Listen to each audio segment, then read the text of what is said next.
Hey, what's up, guys? This is going to be a review of Ring of Honor's 10th anniversary show. Let's just get right down to it. First match tonight, yeah, the All Night Express versus Charlie Hodge and Shelton Benjamin, wrestling's greatest tag team. This was a terrible. The show got off to a really terrible start. I really did not enjoy this match. Usually the opening match, you're supposed to get the crowd into it. You're supposed to get a lot of, high spots, holy shit moments, just to wake the fans up. And I just thought this was very, very boring. It's really just another really bad match from Haas and Benjamin. The only guy that really came to play here was Kenny King. Red Titus is hurt right now. He wasn't supposed to come back this quickly. You could tell he hasn't been spending a lot of time in the gym. He looked kind of rusty. They were kind of, trying to go after Red Titus's knee, targeting his injury. So eventually Kenny King got the hot tag. But besides that, this match really didn't give you anything. Really not a good way to start off the show. Next up, we have Mike Bennett versus Homicide. This was what it was. I don't think anyone expected very much from this. It wasn't bad. It was actually, a little bit better than I thought it would be. It wasn't, it didn't really, disappoint me. It was just kind of, your typical Mike Bennett match. Next up, we had a segment between Kevin Steen and Eddie Kingston. Eddie Kingston actually came out. They actually said, this is Chikara's grand champion. Let's welcome him. And Kevin Steen came out. We got this promo between, Steen and Kingston, which was great. I really thought this was the highlight of the show. I think Ring of Honor and Chikara, this could be a great feud. This could be very reminiscent of the ROH from CZW feud. As a lot of you guys know, if you've been, watching Ring of Honor reviews on YouTube and Chikara reviews as well, there's kind of been like a little rivalry between, ROH and Chikara. A lot of diehard Chikara fans are kind of anti-ROH, and then, a lot of diehard ROH fans are very anti-Chikara. So it's something that's I think could really, really work if it's done right. And Kevin Steen fired the first shot. He actually pitched the idea of Eddie Kingston of kind of saying, like, let's take apart Ring of Honor, let's take apart Chikara, and let's build this from the ground up ourselves. And then Eddie Kingston took offense to that. He said, rip apart Chikara. He said, what the fuck are you talking about? Chikara, I lost my wife and my kids over Chikara. That's not going to happen. So Kevin Steen goes like, well, you know what? Chikara's a bunch of Mickey Mouse bullshit.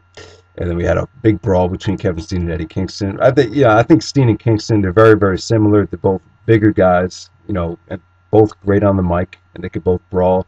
So it looks like that will be your main event for the Chicago show coming up. So really looking forward to that. Definitely really the only thing. Oh, besides that, I want to talk about the Chikara guys.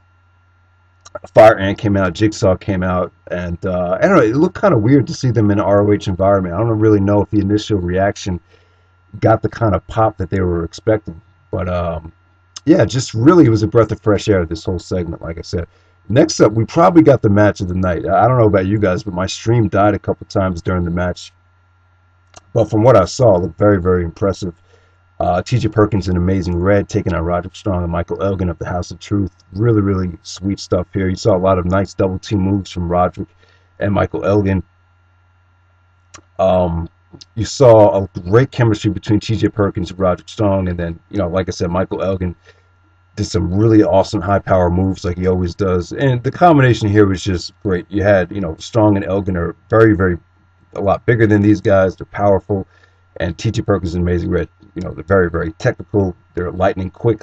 So it just made for a nice combination. Like I said, the stream died a couple times, but from what I saw, this didn't go too long, but it was sweet, and really got the crowd into it. Like, the crowd was pretty much hot throughout this entire match, which is something you can't say about some of these other matches. The crowd just was dead tonight. I would say that the crowd was hotter after the matches were over, in between matches, than for the actual matches. A lot of it had to do with Bryan Danielson, the Daniel Bryan. The yes, yes, that chant is really catching on. I don't know if it's catching on in WWE, but this crowd was going crazy.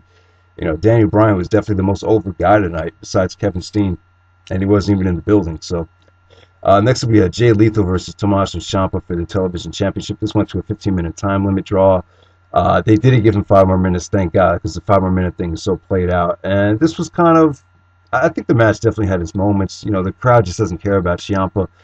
He has no heat. His offense gets no reaction. Has just no oomph behind what he does.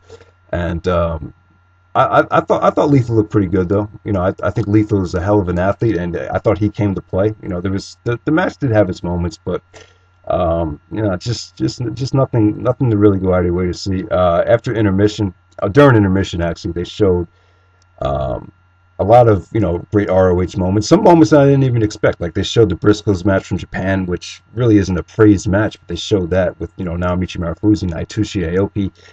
They showed CM Punk and Colt Cabana, CM Punk's last match. They showed highlights of that. They showed Homicide versus Bryan Danielson. Just a couple of, really, really important Ring of Honor matches.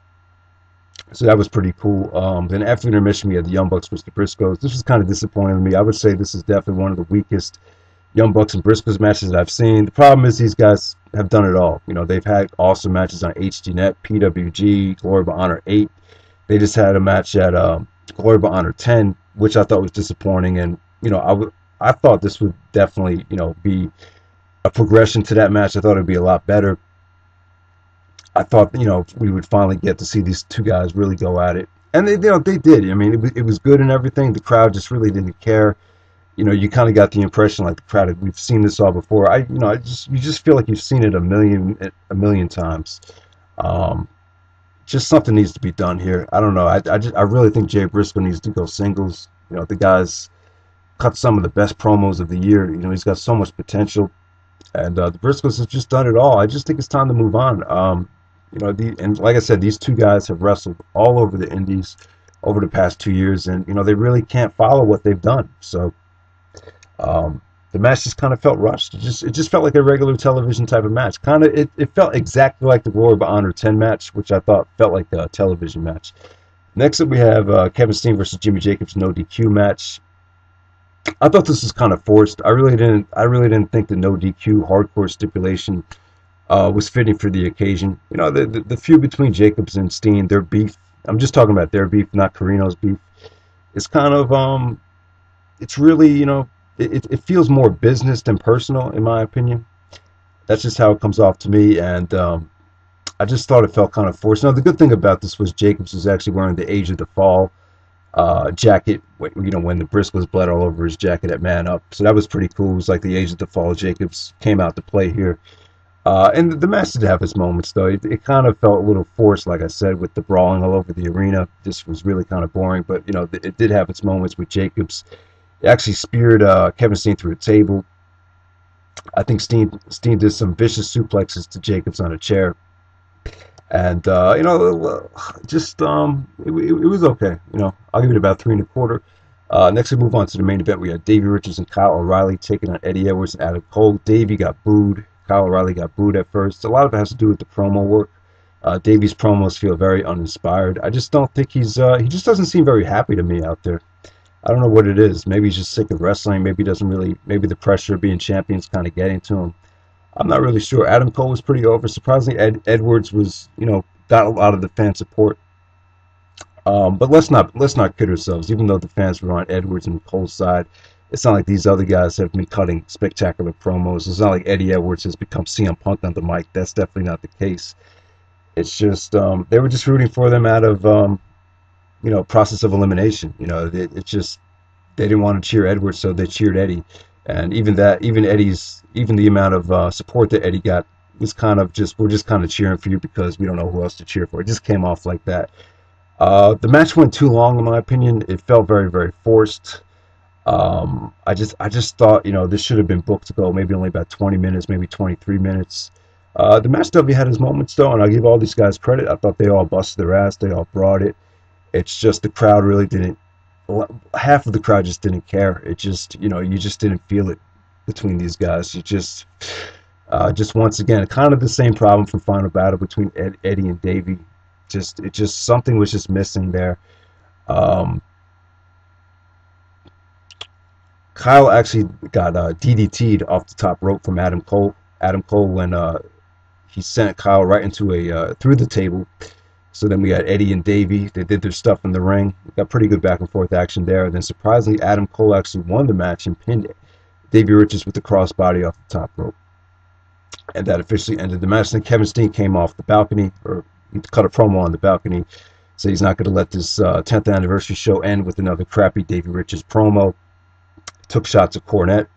I imagine we'll probably get Davey and Kevin Steen at WrestleMania weekend. We're also going to get Kevin Steen and El Generico WrestleMania weekend as well. So yeah, Kevin Steen's gonna have two great back-to-back matches there. So that's something to look forward to if you guys want to order the WrestleMania weekend shows. Um, I don't know. I would probably say this is the weakest New York City show that they've done by far. I really can't remember a New York City show being this. I'm not going to say it was a bad show. You know, we had some pretty good storyline progression with the Chikara stuff. But aside from that, you know, as far as the wrestling goes, and as far as, you know, the connection with the fans, it just seems like a lot of the fans are just really into the guys that made Ring of Honor what it is, and they're just not there anymore. Daniel Bryan, CM Punk. Just seems like they really want to, you know, get behind those guys. You heard CM Punk chants during, you know, Bennett's match, and the crowd was just hot for the Daniel Bryan yes thing throughout the whole night. So, you know, it's just not people. The fans just don't care about Davey Richards right now, and you know, the whole Kevin Steen thing looks promising. You know, they're really building Steen up as to be the next big guy. So they definitely accomplished that, and so that's pretty much it. Overall, I'm going to give the show a 6.5.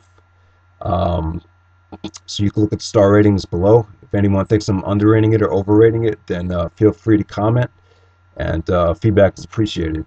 All right, thanks for watching, guys. Hope you had a good weekend.